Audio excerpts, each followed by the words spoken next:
Peak Wealth Management proudly presents Finding True Wealth with certified financial planner Nick Hopwood and accredited investment fiduciary Jim Pilot. Nick and Jim believe by making simple, good financial decisions, you can retire with confidence. And now let's turn it over to your hosts, Nick and Jim.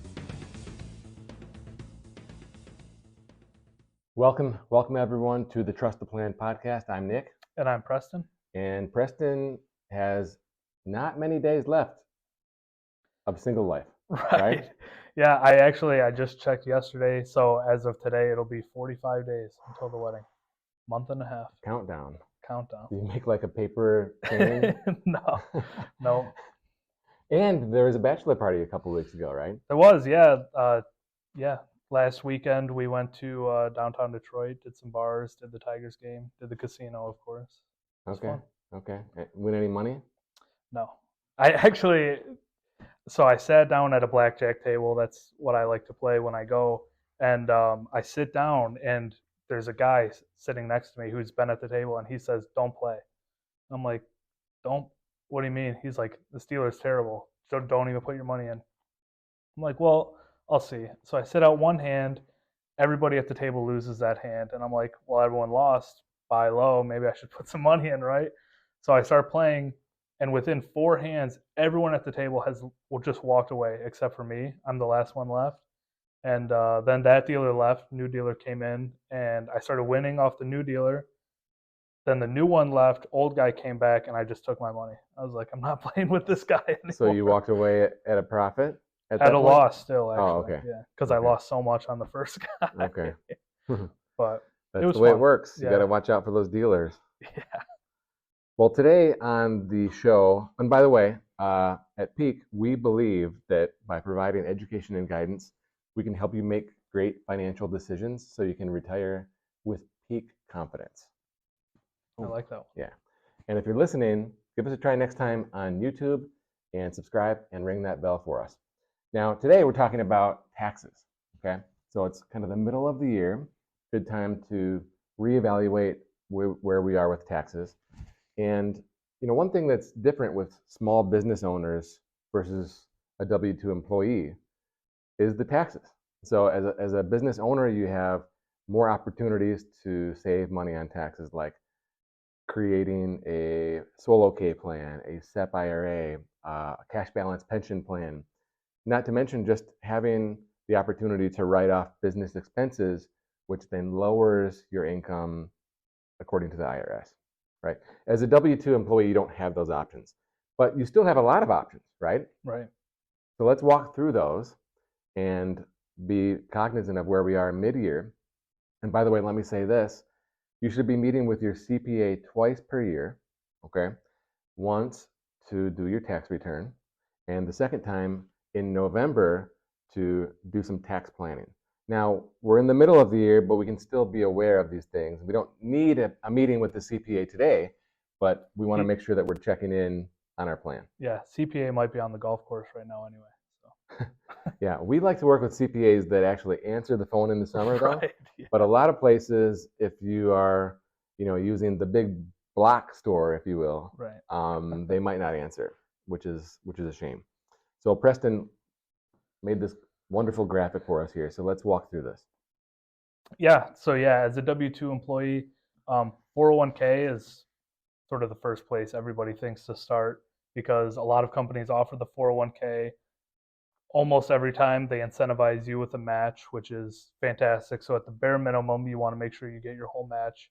But it can be advantageous, and a lot of places now are giving you a Roth option, which is fantastic. As anyone who listens to this podcast knows, we love Roth, and especially for people who are younger, getting that tax-free growth and that tax-free withdrawal later on, and not having to take huge required minimum distributions in your 70s, it can all be good. And what we like to preach is when we're looking at where we're going to invest, we want to be really optimizing our tax benefit options. And that's, like you said, the 401 is the first thing that comes to mind. Traditional, get that pre-tax benefit now, or Roth, get the tax-free forever mentality. And what's next? Next, if you're eligible, is the HSA. And the reason for that is it's the only option that can be triple tax free. You put in your money pre-tax, you get the tax break today, which is fantastic. But then you get the tax-free growth and the withdrawal later on, as long as you claim it as a medical expense reimbursement. It's tax-free withdrawal. You know, we want to choose a health insurance plan that works best for you and your family, but oftentimes the high deductible plan makes a lot of sense for young and healthy folks, particularly if you're interested in taking advantage of the HSA. Triple tax-free, can't say it enough. And then once we put money into the HSA, what do we want to do? Invest it. Yeah. That's one thing we talk to a lot of people about. We say, hey, do you have an HSA? And they say, yes, we do. And then we say, is it invested? What's the investment allocation look like? And a lot of times they say, I'm not sure. And then they go home and check, and it turns out it's sitting in cash. They're not getting the tax-free growth. Or worse, they're using that money for every doctor's bill and Right. medical expense that comes up. And I get it. Sometimes we can't afford to pay out of pocket, but if you can afford it, please do that. All right, so we have backdoor Roth IRA next. We've been talking about this for years as well, right? Yeah, and this is for the high earners who aren't eligible to do an ordinary Roth IRA. The maximum income you can have this year to do a regular Roth IRA is, I think it's about $218,000.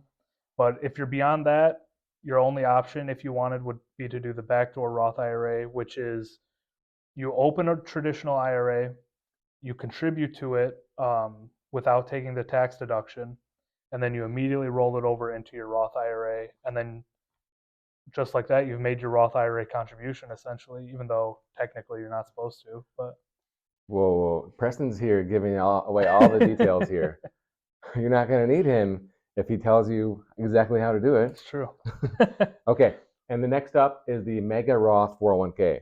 Most people are not familiar with this, and there's different names, but this one's kind of gaining some momentum, the Mega Roth. And what is that?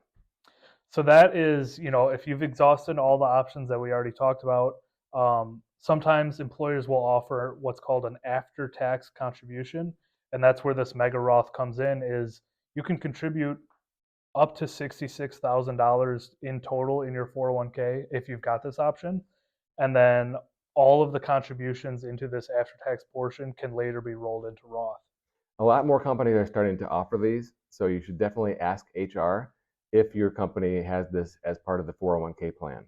So let's get this straight. $22,500 for the 401 for under 50. I'm still under 50, believe it or not. Okay. And potentially, well, plus the match, and potentially like 40 grand into the after-tax account, which is the Mega Roth. Right. Plus 7750 into the HSA. Mm-hmm. I mean, we're getting into some really monster numbers here, right? And then also your spouse can do the 401 on their own. Okay. Mm-hmm. So, I mean, we're like pushing $100,000 worth of tax advantage plan. When I started in the business, the 401 max was 12,000. Okay. And the IRA limit was, guess what? 2,000. So, we've had some inflation, but we've had some favorable policy allowing for more contributions as well. And HSA didn't exist. Right. Okay. So then Roth conversions. Well, like he talked about the backdoor conversion, the Mega Roth 401k, that's kind of a conversion as well. That's how you'd execute that.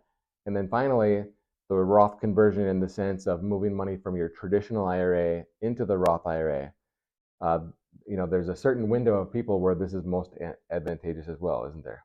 Yeah, definitely. Whenever we talk about Roth conversions, we want to make sure the CPA is involved so that we can make sure we're maximizing a low tax bracket and not doing a conversion that's going to push someone who normally is in, let's say, the 12% bracket. We're not going to push them into 22, 24% by doing this conversion. We want to keep it in the lowest tax bracket possible, but fully get the most bang for our buck in that bracket.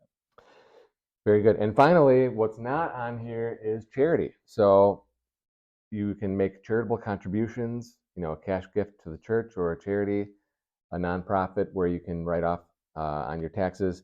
In addition, you can gift highly appreciated stock, and that's advantageous because when you make the gift, you don't have to sell, so you're avoiding that capital gain and taking the full write-off of the gross gift.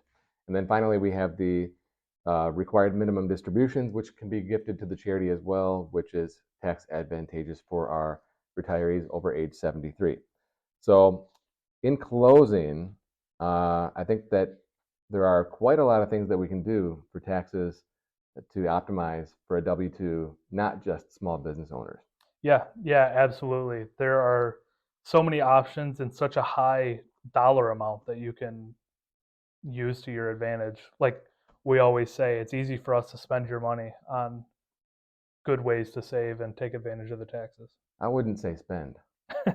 I would say invest, right? Yeah, allocate. So if you have a portfolio of over $500,000 and you're looking for a second opinion on how you're investing, how your plan looks, how you're taking advantage of tax optimized investments, please reach out to us at peakwm.com.